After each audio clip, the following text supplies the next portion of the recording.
Hello guys, welcome to my 2-hour class.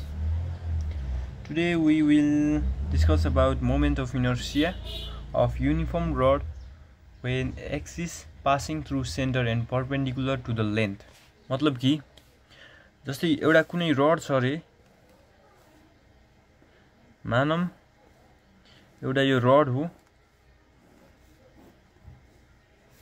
यसको के छ ए देखि बी नामको एउटा रड छ है, अनि हामीले यो परपेन्डिकुलर ड्रा गर्छौं, परपेन्डिकुलर यो एक्सिस ड्रा गर्छौं है, त यो एक्सिस हो, अनि यसको लेन्थ मानम यल छ है।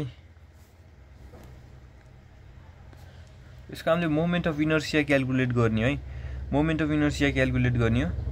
त्यही भएर अब यो L/2 हुन्छ हैन, यताको यो भाग छ नि, यो आधा भाग चाहिँ L/2 हुन्छ हैन, अनि यो चाहिँ माइनस L/2 हुन्छ। किन हुन्छ भन्दाखेरि चाहिँ यो अलि पोजिटिभ एक्सिसतिर, के रे यो पोजिटिभ एक्सिसतिर छ यो L/2, यो माइनस L/2 भन्ने किन लेखेको भन्दाखेरि चाहिँ यो हाम्रो नेगेटिभ एक्सिससँग छ के। जस्तै कि हाम्रो यस्तो हुन्छ नि त, यो यता पोजिटिभ हुन्छ, यता पोजिटिभ नेगेटिभ, नेगेटिभ नेगेटिभ अनि नेगेटिभ पोजिटिभ यस्तो हुन्छ नि त। त्यही भएर यो चाहिँ कतातिर छ रे, L/2 यता पोजिटिभ एक्सिसमा पर्यो, यो पोजिटिभ एक्सिसमा, अनि माइनस L/2 चाहिँ यो नेगेटिभ एक्सिसमा पर्यो। त्यही भएर हामीले माइनस L/2 लेखेको है त। अनि यो घुमिरहेछ, यसको के हो, ओमेगाले घुमिरहेछ, एंगुलर भेलोसिटी। अनि मानम एउटा सानो हामीले एउटा लेन्थ लिगौं, सानो लेन्थ लिगौं हामीले,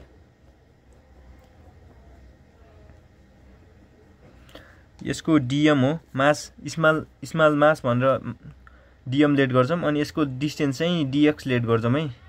यति यो यसको मात्रै फेरि, अनि यो सपोज गरेको ठाउँसम्म फेरि हामीले एक्स डिस्टेन्स लेट गर्छौं।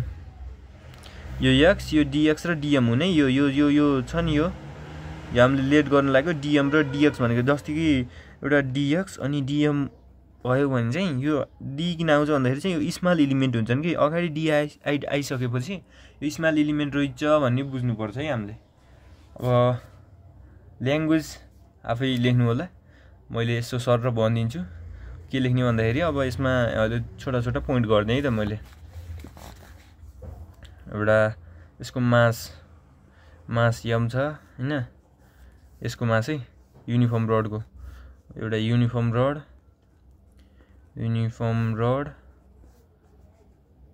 ह्याभिङ मास यम हैन, अनि पछि ओमेगा भनेको एंगुलर भेलोसिटी, अनि डीएक्स र डीएम भनेको, यो डीएक्स भनेको के हो, स्मल लेन्थ हो, डीएम भनेको स्मल मास हो। यो चाहिँ यति चाहिँ बुझ्नुपर्छ है तपाईले है, यति चाहिँ बुझ्नु, अनि यसलाई ल्याङ्ग्वेजमा तपाईले लेखिदिने काम हो। अनि मास स्टार्ट भयो हाम्रो। मास पर युनिट लेन्थ भनेको के हो,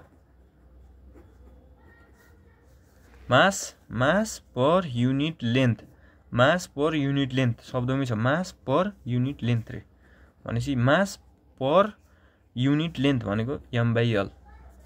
अनि पछि mass of small element, mass of small element भनेको सानो एलिमेन्टको मास, के को यो सानो एलिमेन्टको मास भनेपछि यसको मास डीएम हो कि नै, dm is equal to m/l into dx हुने भयो कि नै, यो भनेको मास भयो m/l भनेको, अनि पछि इन्टु डीएक्स भनेको यसको डिस्टेन्स। यति डिस्टेन्समा हामीले यल इन्टु एक्स गर्दाखेरि, जस्तै मानम यो यति छ, अनि यसको मानम लेन्थ यल छ, मानम लेन्थ एक्स छ, अनि चाहिँ यसको उ चाहिँ यो ब्रेड चाहिँ यल छ भने यल इन्टु एक्स गर्दाखेरि उ आउँछ कि नै, एरिया आउँछ कि नै, त्यही गरेको यहाँ मास अफ स्मल एलिमेन्ट भनेर m/l यो माथिकोले मल्टिप्लाई गरिदिएको, केही पनि गरेको छैन अहिलेसम्म। अब मोमेन्ट अफ इनर्सिया भनेको के हो हामीलाई के थाहा छ, mr² हो भन्ने हामीलाई थाहा छ। अब न स्मल मोमेन्ट अफ इनर्सिया भनेर DI भनेर लेखिदिनु होला है। DI भनेको स्मल मोमेन्ट अफ इनर्सिया हो is equal to dm into x square. कसरी भयो यहाँ के भयो यहाँ भनेर कन्फ्युज हुनुहुन्छ होला। कन्फ्युज हुनै पर्दैन। यो DI भनेको स्मल हो, स्मल मोमेन्ट अफ इनर्सिया हो। dm भनेको स्मल मास हो। कति डिस्टेन्समा छ त x डिस्टेन्समा छ। यहाँ हेर्नु न x डिस्टेन्समा छ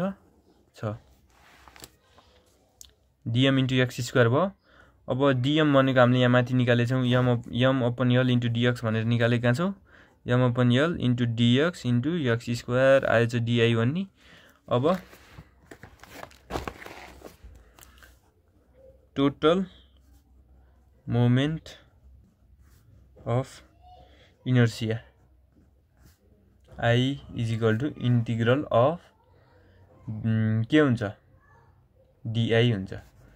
कहाँदेखि कहाँसम्म -L/2 देखि L/2 सम्म हुन्छ है। अगाडि फिगर हेर्नु होला है। यहाँ देखाइदिन्छु मैले यहाँ फिगर यहाँ हेर्नु -L/2 देखि L/2 सम्म है। अनि यो इन्टिग्रल मल्टिपल भन्ने बुझ्नुभयो होला। यसलाई हामीले इन्टिग्रेसन गर्दियौँ भने टोटल मोमेन्ट अफ इनर्सिया आउँछ। अब यसलाई गर्दियौँ के निकालेछौँ हामीले DI भन्ने I is equal to integration of -L/2 सम्म के निकालेका छौँ हामीले m upon l x square into dx भन्ने निकालेका छौँ। अब I भनेको के हुने भयो भन्दाखेरि